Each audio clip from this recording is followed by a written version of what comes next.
Novena of Holy Christmas, The 9 Excesses of Love, by the servant of God, Luisa Picaretta, the little daughter of the Divine Will.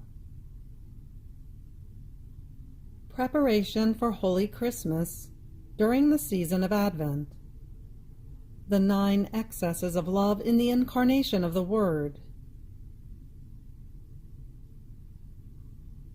Let us prepare ourselves for the great feast of Holy Christmas by meditating on the mystery of the Incarnation of the Word, attentively and continuously during the season of Advent, with the Christmas Novena, the 9 Excesses of Love, which Luisa did for the first time at the age of 17, and which she never abandoned during the course of her life. Let us focus on each excess of love for 1 week, during 9 consecutive weeks, by reading and meditating on them each day, ever more closely and deeply. This will help us to prepare ourselves for the final 9 days before Christmas, in which we will repeat the novena. May God grant us abundant graces, light, and consuming love, to be reborn with Him in the life of the Divine Will. Amen. The 9 Excesses of Love, by the servant of God, Luisa Picaretta, little daughter of the Divine Will.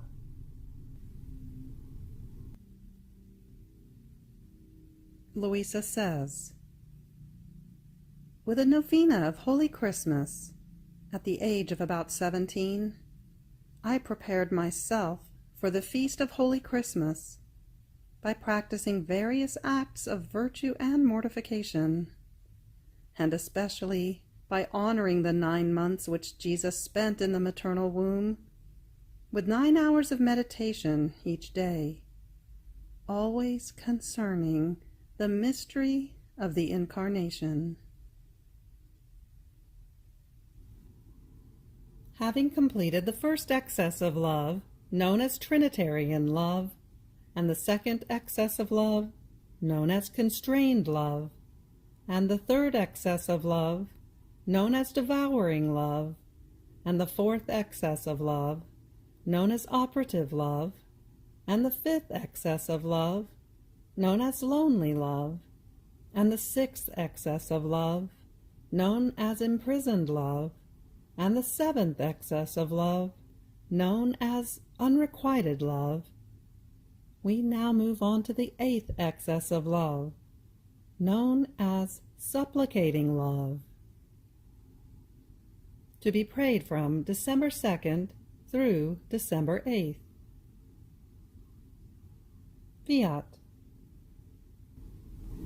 The 9 excesses of love in the Incarnation of the Word. The 8th excess of love. My daughter, do not leave me alone. Place your head upon the womb of my dear mamma, and even from the outside you will hear my moans and my supplications. And seeing that neither my moans nor my supplications move the creature to compassion for my love, I assume the attitude of the poorest of beggars, and stretching out my little hand, I ask, for pity's sake, and at least as alms, for their souls, for their affections, and for their hearts. My love wanted to win over the heart of man at any cost, and in seeing that after 7 excesses of my love he was still reluctant, he played deaf. He did not care about me, and did not want to give himself to me. My love wanted to push itself further. It should have stopped. But no, it wanted to overflow even more from within its boundaries.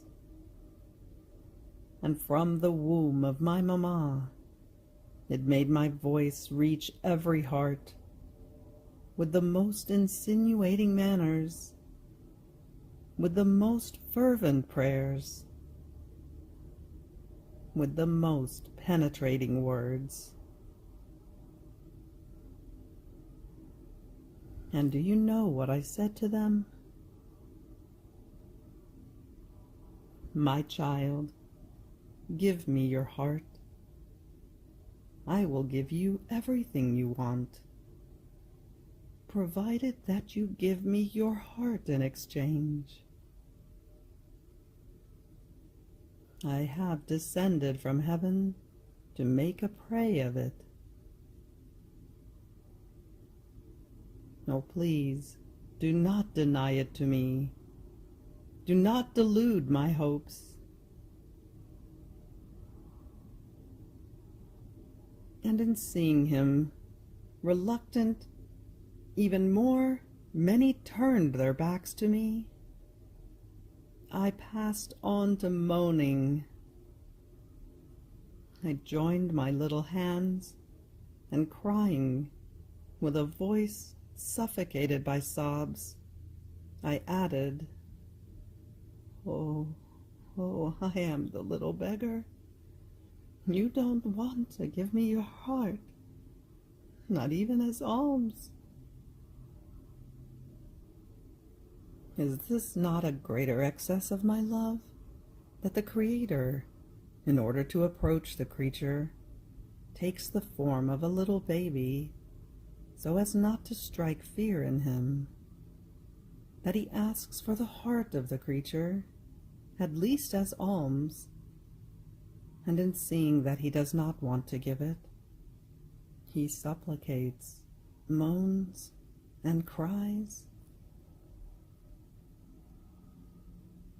Then I heard him say, 'And you, don't you want to give me your heart? Or maybe you too want me to moan, beg, and cry in order to give me your heart? Do you want to deny me the alms I ask of you?' And as he was saying this, I heard him as though sobbing. And I, 'My Jesus, do not cry. I give you my heart and all of myself.' Then the interior voice continued, 'Move further. Pass on to the 9th excess of my love.' You have reached the end of the 8th excess of love. Fiat.